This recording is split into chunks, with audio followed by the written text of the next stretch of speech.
بسم الله الرحمن الرحيم الحمد لله رب العالمين وصلى الله على محمد وآله الطاهرين.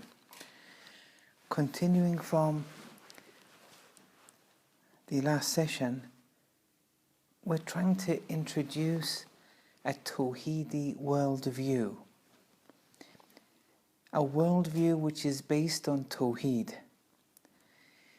For every person who wants to lead a lifestyle which leads to salvation, our claim in Islam is that they require a Tawhidi worldview to attain to true happiness and salvation, to attain to perfection. Perfection is something everyone is seeking, Muslim or non-Muslim. Everyone is after perfection. Were someone to say, I'm not after perfection, that would be abnormal. Now, some people may find the most perfect entity in a car, in a house, in a person. That's okay. But they're still after perfection. But they found the wrong application. They found the wrong example. However, rationality, if it guides one without any bias, without any cultural biases, without any other biases, it can lead to that which is the most perfect of perfect things. Otherwise, all things have a degree of perfection. But when one is after the most perfect entity, that rationality is one's guide. And rationality has to guide one to successfully find the right application, the right mistaq of what is that most perfect entity. So we're all after perfection, we're all after salvation, we're all after happiness. Our claim is that to have that lifestyle which leads to true happiness, that lifestyle has to be based on Tawhid, and therefore one has to A, know what Tawhid is, and B, incorporate Tawhid into one's heart. That is something that is necessary to lead an Islamic lifestyle. Now, we went through some traditions and some verses of the Holy Quran just to emphasize which Tawheed it is that we are highlighting here for that important, pivotal Tawhidi worldview. I want to go through 2 or 3 other verses of the Holy Quran and 1 or 2 traditions, and then try to make some semi-form of conclusion. قال رجل عنده الله أكبر. Someone said in the presence of Imam Sadiq alayhi salam, they uttered the most important Islamic slogan of Allahu Akbar, which means Allah is greater, God is greater. فقال Allahu Akbar min ayyi shay. The Imam then said to the person who uttered this phrase, God is greater than what thing? Because the man said, God is greater. The Imam asked, God is greater than what thing? The Imam is testing him. He wants to see and evaluate what his Tawheed is. And then if it's deficient, then the Imam would highlight or try and delineate what true Tawheed is.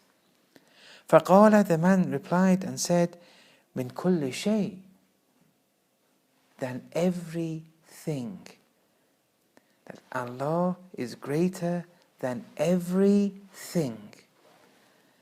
فَقَالَ أَبُو عَبْدِ اللَّهِ عَلَيْهِ السَّلَامِ حَدَّدْتَهُ. Imam Sadiq alayhi salam then said, you've limited him. You've limited Allah by saying Allah is greater than everything, you've limited Allah. Why is this a limitation?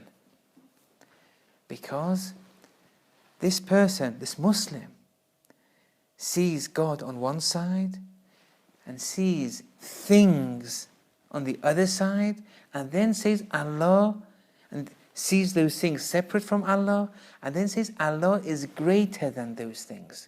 You see, the Muslim here deems a mutual exclusivity between Allah and things, a segregation between Allah and other than Allah, a separation between Haqq, Allah, truth, the all truth, and Khalq, creation. One is one side, the other is the other side, and one is greater than the other. And look at the Imam's response. Haddadtahu, you've limited him. When you limit Allah, it means you've limited Tawhid. You've limited Tawhid, concealed Shirk. Look, we've tried to go through the preliminary steps in the previous sessions. This is a form of Shirk. And therefore one is contaminating oneself day by day, moment to moment, when it's this Tawheed that one is breathing day in, day out in the real world. And when one is executing a lifestyle in any country based on this deficient, limited, as the Imam says, limited Tawheed, mahdud Tawheed, haddadtahu, that lifestyle can only lead to success and salvation to a limited degree. One can't acquire perfection, absolute perfection, with this Tawheed.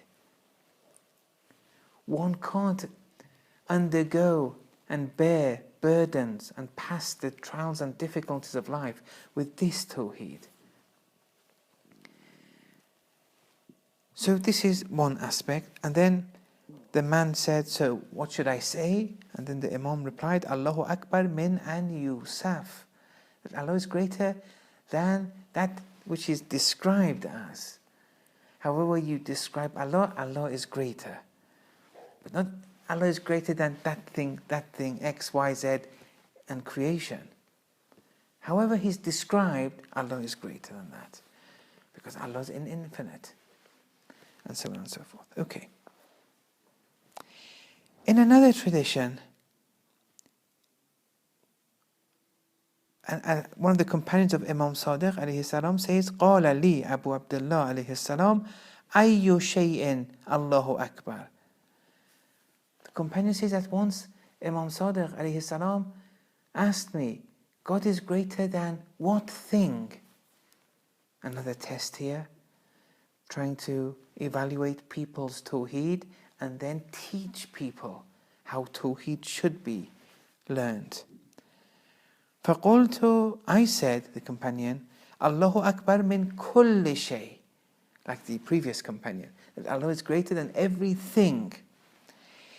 Here the Imam now answers in a more irfani way. Before he replied in a philosophical manner, you've limited Allah. That's a more philosophical answer. But now he's answering in a more irfani way. And he says, وَكَانَ ثَمَّ شَيْءٌ فَيَكُونُ أَكْبَرُ مِنْ. Is there anything for Allah to be greater than that? Is there a thing? Do we have anything such as a thing, so that Allah is greater than that? Look, that this is deep irfan now. That nothing is independent from Allah. It's all Him in dimension. Whatever is a manifestation of Allah. Nothing is separate from Allah. You can't pinpoint something which is separate from Him, not in unity with Him. لِلَّهِ مَا فِي السَّمَاوَاتِ وَمَا فِي الْأَرْضِ. Whatever is in the heavens and the earth, lillah, it's in unity with Allah. This lam preposition is the preposition of unity. We see this in many contexts, in many verses of the Quran. This lam, the lam of unity, this preposition. It's in unity with Allah. In the same way that my dreams, my thoughts are in unity with me. Whatever is, existence-wise, is in unity with Allah. They're all manifestations of Him. So there's nothing which is separate from Him for you then to say, God is greater than that thing. It's all Him in dimension. And when it's all Him, it's all a manifestation of Him, it doesn't make sense to say He is greater than Himself. It's all Him. So here, again, we see that this Samadi Tawhid, non-numerical Tawhid, where there's a mutual exclusivity, that's a numerical Tawhid, because we have Allah, one, but there are other things too. A two, a three, a four. But Allah is greater than that second and third and fourth. But here, with a Samadi Tawhid, there's one and one alone. There's nothing outside that one. And that's why one of Allah's attributes, we see in many du'as, and we see it in Natural Balagha too, Ya Mawjood. Look, Ya Mawjood. With Allah's attributes, whatever is Allah's attribute, no one else can have that independently. It's only Allah's. Allah is Wali, it's one of His attributes. He's not Nabi, prophet. He's not Rasul, messenger. We don't have those. These are not Allah's names. That's why there's an end to prophethood. There's an end to messengership. But Wali, yes, that's one of Allah's names. And since it's one of Allah's names, and since Allah is post-eternal, pre-eternal and post-eternal, there's always a Wali. There's always a Wali. There always was a Wali on earth, and there always will be, because it's one of Allah's attributes. Allah's attributes from pre-eternity, there's no beginning, to post-eternity, it's always manifesting. They never sleep. God never rests in Islamic texts. A God that rests, a God whose attributes does not manifest, even for a moment, you've limited Him. One's rationality can say, oh, so this attribute was not manifesting for a period of time, or I'm looking for something else. One is looking for perfection. Okay, some people find perfection in a car, a house, a person, a book, a prophet. But that rationality, even with a prophet is limited. The existence of a prophet is limited. They still want to go further. They're looking for absolute perfection. Something that is not limited in time, space. The Prophet was born 1400 years ago. Rationality can go further. I'm looking for something which is perfect in all aspects. Has no beginning, has no end. It's only one, it's infinite. That's existence, pure existence. Not existence in a particular shape or form. Not even existence, core existence. That's also limiting existence. Just pure existence. Yes. That's absolute perfection. You're mawjood. Qul hu. That hu is referring to that pure existence. But hu is the name of Allah that the Urafa give. Allah is a name that the theologians give. Pure existence is a name that the philosophers give. They're all speaking in the same direction, the same reality. It's all Him. Once you separate Allah from creation, and that's not a Tawheed which the Imam desires. That's not a true Islamic Tawhidi worldview. We want to lead a lifestyle based on this Tawhidi worldview. Now let's say someone is not a Muslim, but they have this worldview. Will it be of any benefit for them? Yes, of course it will.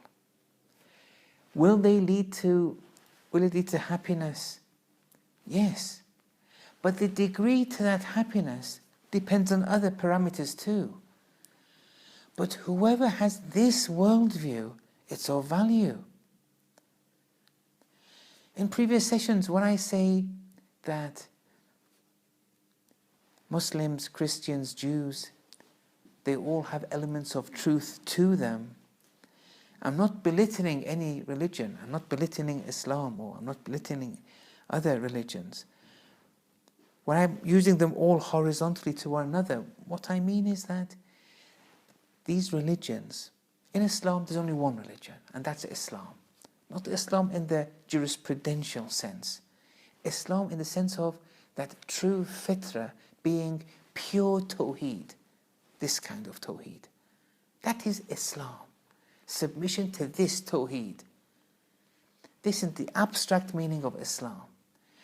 Now, a Muslim may have this worldview to at least 10% of it, 20% of it, 30%, 50, 80, 100. Okay. The more the better. But just because one is called a fiqhi Muslim, it doesn't mean that they will lead to ultimate happiness, no matter what.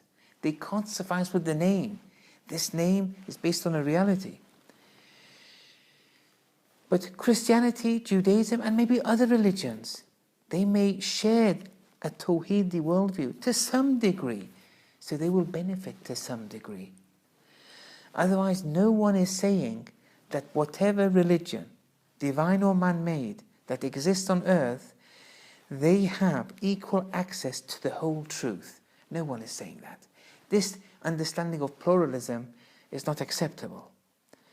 It's not acceptable rationally and also textually. However, if one were to say all religions, divine or man-made, have elements of truth from 1 to 100%, that's the truth. There's no problem there. That kind of pluralism, that's okay. It's not something we want to advocate. We want everyone to reach that pure Tawheed.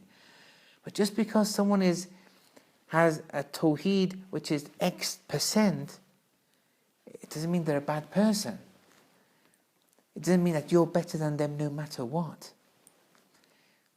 Whether you are good or bad, there are other parameters at stake. It all depends on that reality. How much of that reality of Tawheed have you digested? Yes, if you have digested that Tawheed as the examples of Islam have digested, yes, that is perfect salvation, 100%. And that's why we have the infallibles, to show that it can be done. They are our examples. They are our imams. They're leading the way to perfection.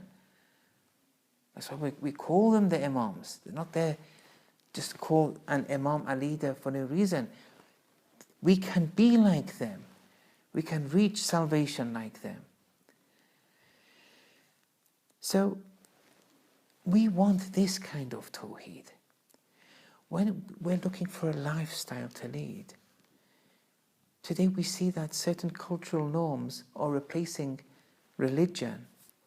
And then these cultural norms, which aren't part of religion, they've entered into religion, and they've become highlighted with, hyperbolically, in exaggeration, to a very strong degree. And they don't even exist in religion. They don't even exist.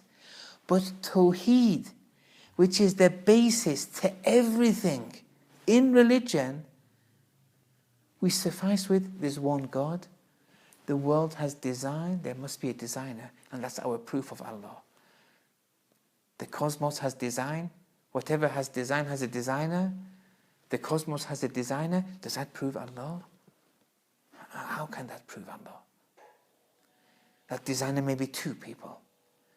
Or that designer, have you proved that it's a necessary existent? It may be a contingent existent.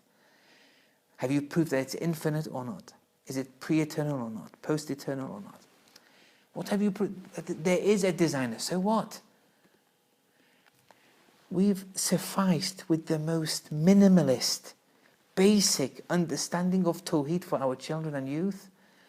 And that's why. But with other aspects of, in quotes, religion, we keep on emphasizing them.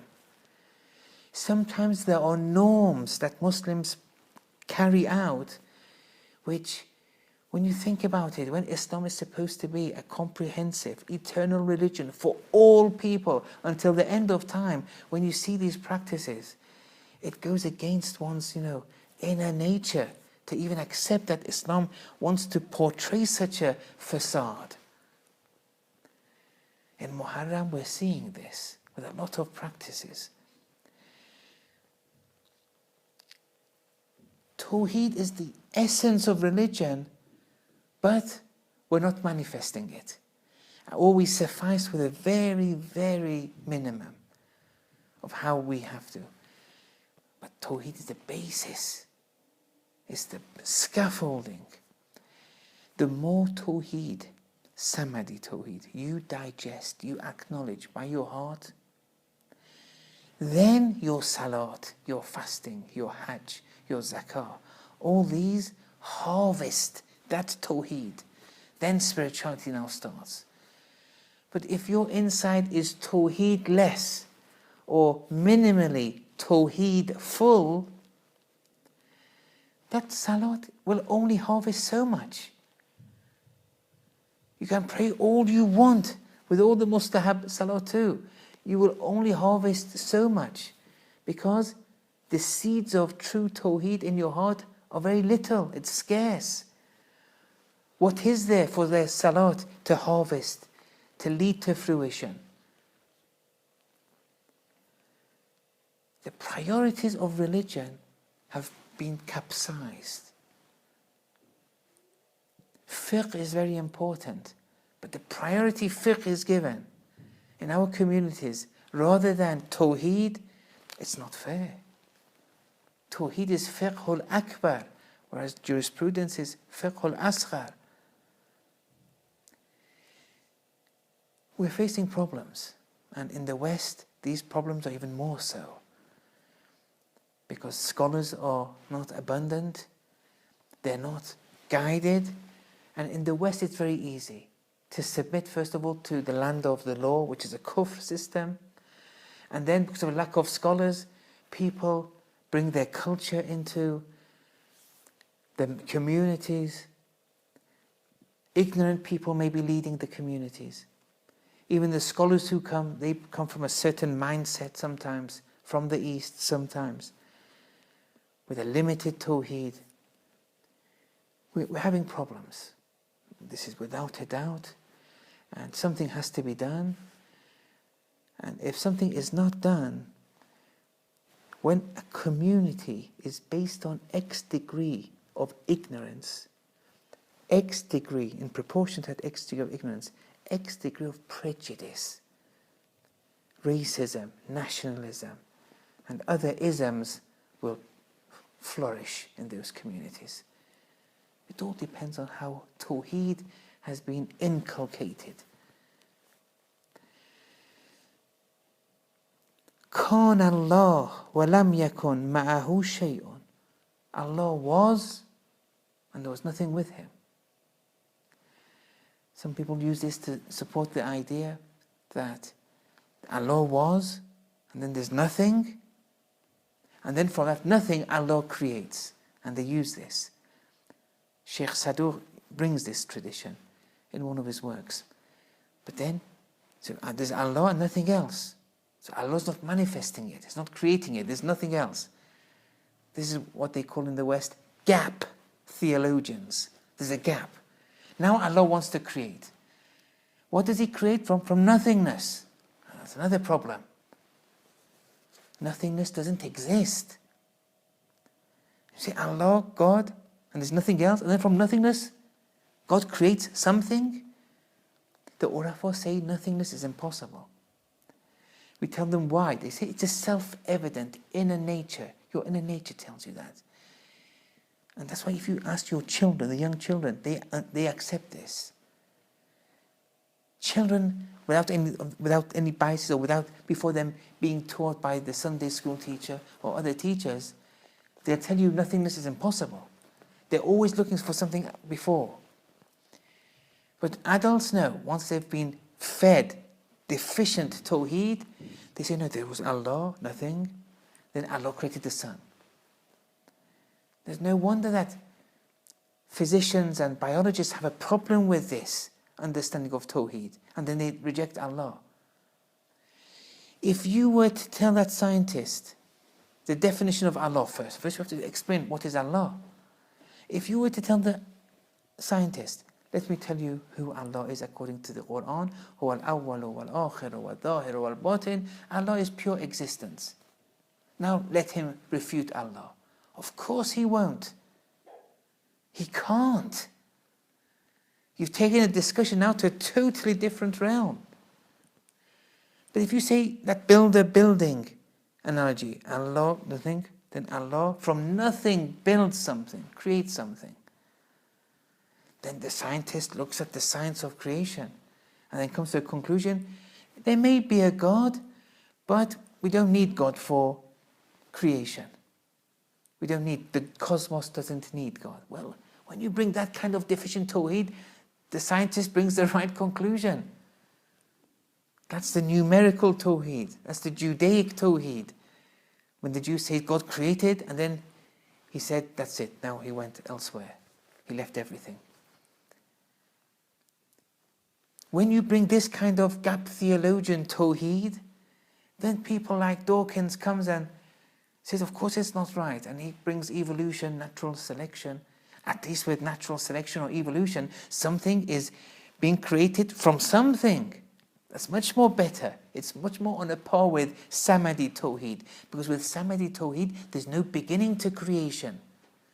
Creation has no beginning. It has no end.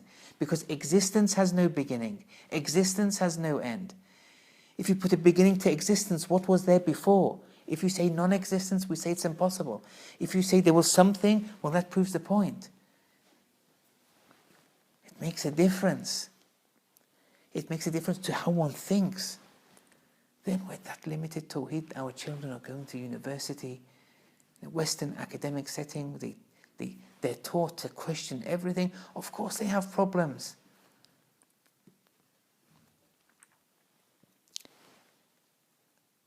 كان الله ولم تكن معه شيء. Allah was and there was nothing with him, but وهو الآن كما كان. And now Allah is as he was. Right now Allah is and there's nothing. Right now. Because whatever is the manifestation of Allah subhanahu wa ta'ala, it's not separate from Allah. It's not mutually exclusive to Allah.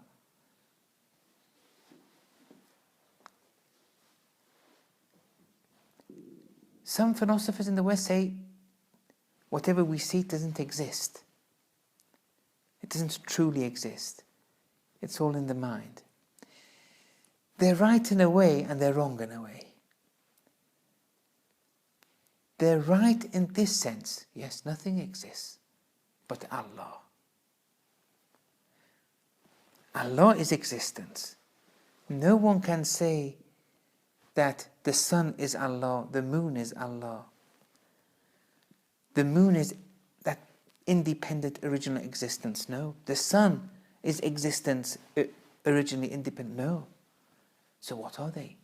They are manifestations of that true original independent existence, which is Allah. All else is just manifesting Him. كُلَّ يَوْمٍ هُوَ فِي شَأْنٍ. Just manifesting Him. It doesn't exist horizontal to Allah. Even to say they exist vertical may be semi-problematic. It's all Him. Nothing has existence in and of itself but Allah subhanahu wa ta'ala. So they're right and they're wrong in another way.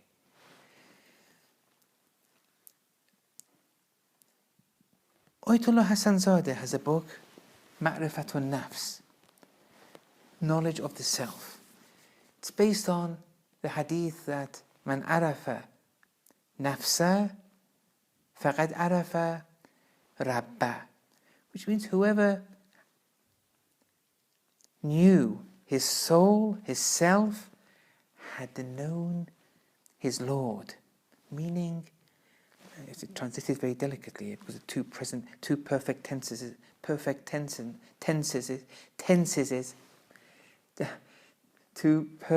tenses. They followed one another. One who knew his self had known his Lord. Here, that means first Tawhid, they had Tawhid, now they know their self. Without Tawhid, you can't know yourself. If Tawhid is 50% deficient, knowing yourself is 50% deficient. So, the way he starts the book, I just want to translate it, and it's my own translation, but it's conveying the points. It's about knowing the self, but look how he starts. The claim is this, to have a lifestyle. That lifestyle has to be based on a scaffolding. That scaffolding can't be anything but Tawhid. And that Tawhid, after knowing Tawhid academically, it has to be accepted by your heart. And there are ways of that we'll come to later. That which he starts, this is the very first sentence, the very first paragraph in chapter 1. That which is perceived is existence. We exist, and other than us, whatever is, exists. We are nothing but existence, have nothing but existence, perceive nothing but existence, and see nothing but existence. The opposite of existence, wujud, is non-existence, adam in Arabic, which is not, is nothingness, and does not exist. It is not anything, and so cannot be perceived in the first place. This non-existence, it is not anything, and so cannot be perceived in the first place. Even discussing it can only be done under the umbrella of discussing existence. Existence is the source of an infinite and vast array of emanations, effects, and manifestations. Whatever emanates or manifests or is actualized must have done so through existence, not non-existence. Nothing can be manifested through non-existence. It doesn't exist. This lesson, Ayatollah Hassan Zada says, is the most self-evident of lessons. This is the ultimate premise to everything in Islamic irfan. It's this paragraph. In short, other than existence, there is nothing. Nothing. But this existence is everywhere. There's nothing existence-less in this world. Everything is existence in a different shape or form. All is, and all manifestations arise through existence. Look, this is how he starts. And then based on this, now he goes through the book on how to know the self. But he starts with this. And if someone is looking for absolute perfection, with rationality as one's guide, to guide one to what is the most perfect entity, what is perfect in all aspects, not only in one aspect. If rationality is with one and is not diverted or deviated or transgressed, they should lead to this. Because this is the most self-evident fact that every human, Muslim or non-Muslim, is the most self-evident thing they should acquire. وصلى الله على محمد وعلى الطاهرين.